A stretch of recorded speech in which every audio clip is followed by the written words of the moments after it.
కానీ మీరు ఒక విషయం అంటే నా మనసులో ఉన్న ఆలోచన అది నేను తప్పవచ్చేమో, మీరే సరిదిద్దాలి ఆ విషయాన్ని. కె. విశ్వనాథ్ గారు మొదటి నుంచి 'ఓ సీత కథ', 'సీతామహాలక్ష్మి', 'శుభోదయం', 'సిరిసిరి మువ్వ' ఇలా వరుసగా చంద్రమోహన్ గారితోనే అవునండి. సినిమాలు చేశారు. అండ్ 'శంకరాభరణంలో' ఆయన మేజర్ హిట్స్, ఒక 'చెల్లెలు కాపురం', 'సీతామహాలక్ష్మి', ఒక 'సిరిసిరి మువ్వ'ను మించిన సినిమా లేదు. అవును. ఏదైనా ఆయన చేసిన సినిమాల్లో ఏదైనా 'శంకరాభరణం' గొప్పగా చెప్తారు. Okay, it's a great film. But 'Sirisiri Muvva' is all the while a significant milestone in the career of K. Viswanath garu. కానీ సడన్‌గా ఒక ఫేమ్ అండ్ నేమ్ వచ్చాక కె. విశ్వనాథ్ గారు చంద్రమోహన్ గారిని వదిలేశారు. కమల్ హాసన్‌కి షిఫ్ట్ అయ్యారు అన్నది ఒక పాపులర్ క్రిటికల్ వ్యూ. అది ఎందుకు జరిగింది అలాగా? ఇప్పుడు 16 ఏళ్ల వయసు లాంటి క్యారెక్టర్ చేసిన చంద్రమోహన్ గారు can't he do Swathi Muthyam? Swathi Muthyam ఈయన కోసం రాసిందేనండి. అవునా? ఈయన అప్పుడు ఉడతను కూడా పెంచారు ఆ క్యారెక్టర్ కోసం అని. కానీ ఏమైందంటే మధ్యలో చంద్రమోహన్ గారు బిజీ అయిపోయారండి. బాగా సినిమాలు వచ్చేసాయి. తర్వాత బావగారికి కూడా ఆయనకి ఒక రకమైన కాన్సెప్ట్, ఒక ఒక సిస్టమ్కి అలవాటు పడిపోయారు ఆయన. ఈ హీరోతో ఇలాగే ఉండేది లైఫ్ అంతా చాలా ఇదిగా. He also wanted to do some kind of experiments. ఆ టైంలో ఇతను దొరకలా. స్వాతిముత్యం టైంలో స్వాతిముత్యం అని కాదు అసలు ఆ పీరియడ్లో.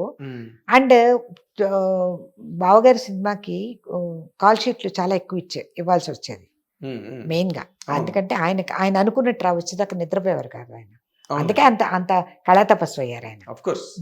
అందువల్ల ఈయనకేమైంది, ఒక 10 రోజులు ఇవ్వగలడు, 20 days ఇవ్వగలడు. కానీ ఆ 20 days కూడా కష్టమే ఆ టైంలో. అలా ఉండేది. అది కూడా నైట్ షిఫ్ట్ చేసేవారు చాలాసార్లు. So that was a very tight period. ఆ టైంలో ఏమైందంటే నాకు పర్సనల్గా అనిపించేది ఏంటంటే ఇద్దరికి కూడా ఒక స్థాయి ఎక్కువైపోయి ఇద్దరు ఒక డిఫరెంట్ దీనికి వచ్చి తెలియకుండా ఎక్కడో ఎగో క్లాషెస్ వచ్చేయండి. అవి వద్దన్నా, పైగా చుట్టుపక్కల ఉండేవాళ్ళు కూడా ఈ కాంబినేషన్ ని అందరూ జెలసీ పడేంత గొప్ప కాంబినేషన్. అందరూ జెలసీ ఫీల్ అంటారు కదా. అది దానివల్ల ఏమైందంటే ఆయనకి చెప్పవలసిన మాటలు ఆయనకి చెప్పేవాళ్ళు, ఈయనకి చెప్పవలసిన మాటలు ఈయనకి చెప్పేవాళ్ళు. సో ఈయనకు ఒక్కొక్కసారి దొలపరించుకునేవాళ్ళు, పట్టించుకునేవాళ్ళు కాదు, ఏదో ఉండేది. కానీ బావగారు చాలా సెన్సిటివ్. నాకు కాల్ షీట్ లేదంటాడా అన్నది ఆయనకు కూడా వస్తుంది కదా. అదే అసలు ఏమో అది నాకు తెలియదు, అసలు రీజన్ అది. అందుకని ఈ క్లాషెస్లో ఒక రకంగా మనుషులు కొంచెం దూరం అయ్యారు ఇద్దరు. ఆయన కరెక్ట్గా ఏమైంది, Kamal Haasan entered into the thing. Chandramohan గారికి ఒక ఒక ఒక ఫీలింగ్ ఉండేది, నేను కాకపోతే అన్నయ్యకి కమల్ హాసన్ దొరికాడు. That is very great. That was his feeling actually. He use to admire Kamal Haasan like anything. Chandramohan గారికి చాలా ఇష్టమైన ఆర్టిస్ట్లో శివాజీ గణేష్ను, కమల్. అసలు ఆయనకి వాళ్ళ పేరు చెప్తేనే ఒళ్ళు పులకించిపోయేది. సో కమల్ అంటే కమల్ వచ్చాడు రంగంలోకి అన్నది తను లేనే దానికన్నా అన్నయ్యకి మంచి ఆర్టిస్ట్ దొరికాడని ఒక ఇదే అనేవారు. ఆడుకుంటాడు అన్నయ్య, వాడు ఆడుకుంటాడు, అసలు అద్భుతం అనుకునేవారు అనమాట. That feeling he had. ఎందుకంటే ఐ థింక్ స్వాతిముత్యం ముందే వచ్చింది ఇది. అతనికి ఎక్కడో ఒక సీన్ చూసారట ఆయన, షూటింగ్కి వెళ్ళారో ఏదో, వాళ్ళిద్దరు కాంబినేషన్లో, బావగారి కాంబినేషన్లో, కమల్ హాసన్ కాంబినేషన్లో ఏదో ఒక సీన్ చెప్పారు నాకు. అది అసలు అన్నయ్య కన్సీవ్ అవుట్ చేస్తున్నాడు, అతను యాక్ట్ చేస్తున్నాడు, అదిరిపోయిందమ్మా అని చెప్పారనమాట. అందుకని ఈయన తర్వాత ఫీల్ అయ్యారు కొంచెం. స్వాతిముత్యాలు ఇవన్నీ అయిన తర్వాత అన్నయ్య సినిమాలో నేను లేకపోతున్నాను అన్నది తర్వాత వచ్చింది. కానీ మరి నేననేదాన్ని అనమాట, మీరు కాల్ షీట్ సజెస్ట్ చేసి ఇస్తానంటే అన్నయ్య ఏం చేసేవారు. ఆయనేమో మరి ఆయన అనుకున్నది రావాలి. విశ్వంబాబు గారికి కాంప్రమైజ్ అనేది లేదు. ఆయన అనుకున్నది రావాలి. ఆయనకి చాలా ఆయన కాన్సెప్ట్ గానే వెళ్ళాలి ఈ జనంలోకి. అది చాలా ఇంపార్టెంట్ ఆయనకి. మరి అది ఆయన అందువల్ల ఏమైంది, పర్సనాలిటీస్ క్లాష్ వచ్చింది. అందువల్ల కానీ తర్వాత మామూలుగా మాట్లాడుకున్నప్పుడు ఒకళ్ళింటికి ఒకళ్ళు రావడాలు మాకన్నీ మామూలుగానే ఉండేవి కానీ మేమందరం హ్యాపీగానే ఉండేవాళ్ళం. ఆ చిన్న గ్యాప్ ఏదో వచ్చిందనమాట. ఇంకోటి కూడా ఉందండి, వరుసగా చంద్రమోహన్‌తోనే చేస్తూ పోయుంటే బావగారి ఇంత రేంజ్ రాదు. రాదు కదండీ. అది కూడా హిట్లొస్తాయి.